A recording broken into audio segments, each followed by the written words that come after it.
मीरपुर नाम के शहर में तेजस अपनी पत्नी नीरू के साथ रहता था। पति पत्नी दोनों ही नौकरी करते थे। एक दिन तेजस गांव अपनी माँ के पास फोन करता है।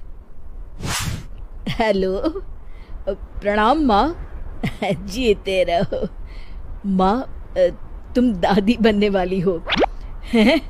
अरे वाह, ठीक है बेटा, मैं कल ही आती हूँ। जब माँ जी शहर पहुंची तो बेटे बहू ने बहुत अच्छे से स्वागत किया। लीजिए माँ जी, चाय। अरे गर्मा गर्म पकोड़े ले आओ माँ के लिए।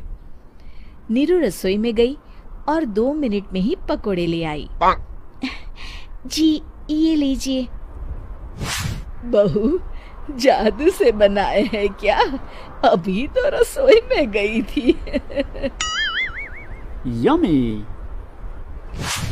माँ जी, शीला रसोई में पकोड़े तल रही है, मैं बस लेकर आई। हे भगवान, मेरा धर्म भ्रष्ट कर दिया तूने। अब तो गंगा जल से शुद्धिकरण करना होगा। दूसरे दिन, माँ जी मैंने नाश्ता बना दिया है, ऑफिस जा रही हूँ। पर अभी तो घर का सारा काम पड़ा है। शीला आती ही होगी, झाड़ू पोछा बर्तन कपड़े वो सब कर लेगी। हमारे जमाने में घर का सारा काम हम ही करते थे।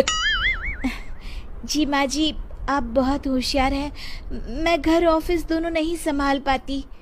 तो जरूरत क्या है घर से बाहर जाकर चाकरी करने की? वैसे भी घर का काम खुद करने से घर में बरकत आती है, समझी? पर माँ जी।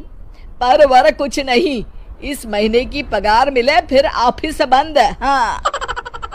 रात को नीरू तेजस से कहती है, सुनिए जी, माँ जी बोल रही थी कि मैं नौकरी छोड़ दूं। वैसे ठीक ही तो है, अभी तुम्हें आराम की जरूरत है। फिर भी आराम कहाँ, शीला को छुड़ाने के लिए बोल रही थी। तो अब 24 घंटे में इतना काम तो कर ही सकती हो। पर जॉब पसंद है मुझे, घर पर मन नहीं लगेगा। अगले दिन जब दोनों ऑफिस के लिए निकल रहे थे, मेरी तो कोई कीमत ही नहीं है इस घर में। माँ जी, आजकल महंगाई बहुत है, रहन सहन भी बदल गया है, दोनों नौकरी करते हैं तभी ठीक रहता है। अच्छा, तू कहना क्या चाहती है? मेरा बेटा तुझे बिठा के खिला नहीं सकता? तू ही इस घर का खर्च चला रही है, हैं? नहीं माँ जी, मेरा वो मतलब नहीं था। मतलब खूब समझती हूँ, ये बाल धूप में सफेद नहीं किए मैंने। हाँ। अब तो ये रोज का काम हो गया था। तेजस भी रोज की झिकझिक से परेशान हो गया था। एक दिन उसने कहा, नीरू, वैसे भी तुम्हें मैटरनिटी लीव मिलने वाली है, तो अभी से ही छुट्टी ले लो।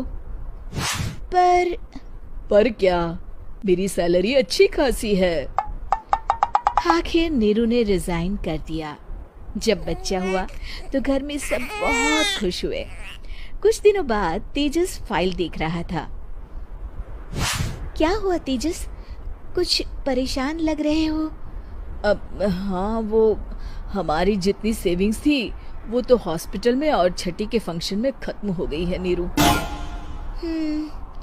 और अभी वैसे मंदी चल रही है तो मैं बोल रही थी कल मुन्ना को हेपेटाइटिस का टीका लगवाना है।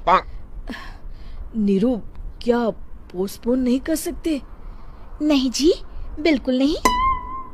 अब तेजस को समझ में आ रहा था कि उससे गलती हुई है। पैसों की कमी का असर घर के माहौल पर भी पड़ रहा था। अगले दिन, बेटा मेरा चश्मा और ये दवाइयाँ ले आना, पर्चा देते हुए माँ जी ने कहा। जी। तेजस, मुन्ना के लिए दूध का डिब्बा और डायपर भी ले आना, और ये किराने के सामान की लिस्ट है, इसे भी लाना है। तेजस गुस्से में लिस्ट मरोड़कर फेंकता है और चिल्लाता है, पैसे क्या पेड़ पर उगते हैं? ये ले आना, वो ले आना। अरे पर ये जरूरत का सामान ही है। वो गुस्से में बिना कुछ कहे ऑफिस चला गया। अरे लंच तो ले जाइए।